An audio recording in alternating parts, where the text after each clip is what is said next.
De nuevo el colectivo tardó en venir, realmente no lo entiendo. Aquella noche era una noche más en la que salí del trabajo como todos los días, me tomo el mismo colectivo y bajé en la misma parada como hago hace 5 años. Mi camino de la parada hasta mi casa era algo largo, pero siempre disponía de un camino corto, o como le decía yo, un atajo. Pasaba por un parque el cual estaba no muy lejos de mi casa. A altas horas de la noche no solía haber nadie nunca en ese parque. Aún recuerdo aquella noche como si fuese ayer. Salí del trabajo un poco tarde, más de lo normal. Mientras volvía a mi casa, pasé nuevamente por este parque, pero esta vez noté algo diferente, pues en una de las bancas había un perro. No me llamó mucho la atención, solo un simple perro sentado, pero en el momento que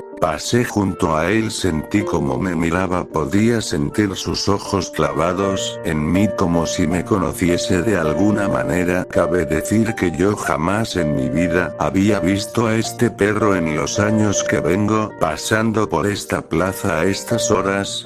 Jamás lo había visto. En fin, decidí no tomarle mucha importancia. Pasado una semana, en la que todas las noches me cruzaba el mismo perro, una noche decidí acercarme y acariciarlo. A este punto sentía mucha curiosidad por él, me acerqué, lo acaricié, pero no paraba de sentirme incómodo. Cuando terminé de acariciarlo seguí mi camino, para poco tramo después darme cuenta que me estaba siguiendo. No quería que me siguiera porque no podía permitirme tener un perro ahora mismo, así que me di vuelta y le dije que se fuera. Fue muy extraño, él simplemente se dio vuelta y se fue de regreso hacia donde estaba. Me entendió a la perfección. Imaginé que estaba entrenado, lo cual era muy raro para un perro de la calle. Como siempre llegué a casa, cené, y me fui a la cama. Toda la noche estuve con una sensación como si algo me estuviera observando, pero no le tomé importancia, supuse que estaba algo paranoico por lo del perro. A la noche siguiente no lo vi, pensé que se había ido a otro lado, o alguien lo había adoptado. En parte me alegré por él, quizá había encontrado una buena familia. Más, tal fue mi sorpresa que al llegar a casa lo vi, estaba sentado en mi puerta como esperándome. Me enfadé, ya que como dije no podía permitirme tener un perro. Le dije que se fuera nuevamente y simplemente se alejó, desapareciendo entre las luces de la calle. Mientras me cepillaba los dientes pensé que tan extraño era lo que había pasado. Digo, era imposible que ese perro supiera dónde vivía. Imaginé que fue una simple confusión y decidí ir a dormir, pero todo cambiaría a la noche siguiente.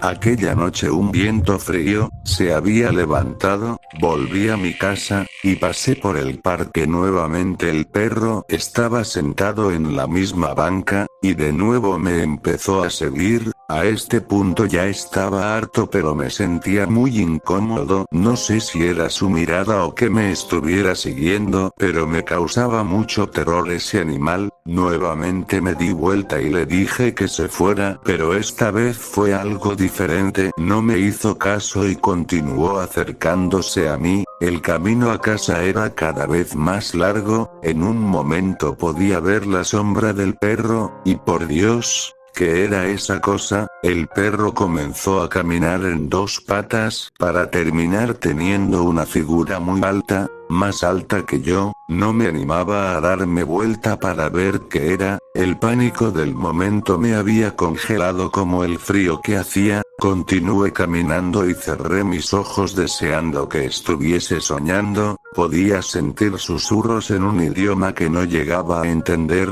Cuando pude visualizar mi casa comencé a correr, pero lo que sea eso comenzó a perseguirme también. Logré entrar a mi casa a una velocidad muy fuerte. Me senté en la puerta y podía sentir como alguien rasqueteaba mi puerta. No podía moverme, tenía mucho miedo. tampoco podía gritar, simplemente cerré mis ojos con mucha fuerza y esperé. Tras unas horas los rasqueteos cesaron. Cuando pude tranquilizarme me asomé por la rendija de la puerta y no vi nada y nadie. Esa noche podía sentir un miedo muy atroz, y tuve muchas pesadillas con ese perro. Pasaron los meses y los años y jamás volví a saber nada de ese perro. Nunca supe qué era, ni qué fue de él. Ahora vivo en otra casa, y tengo una nueva vida.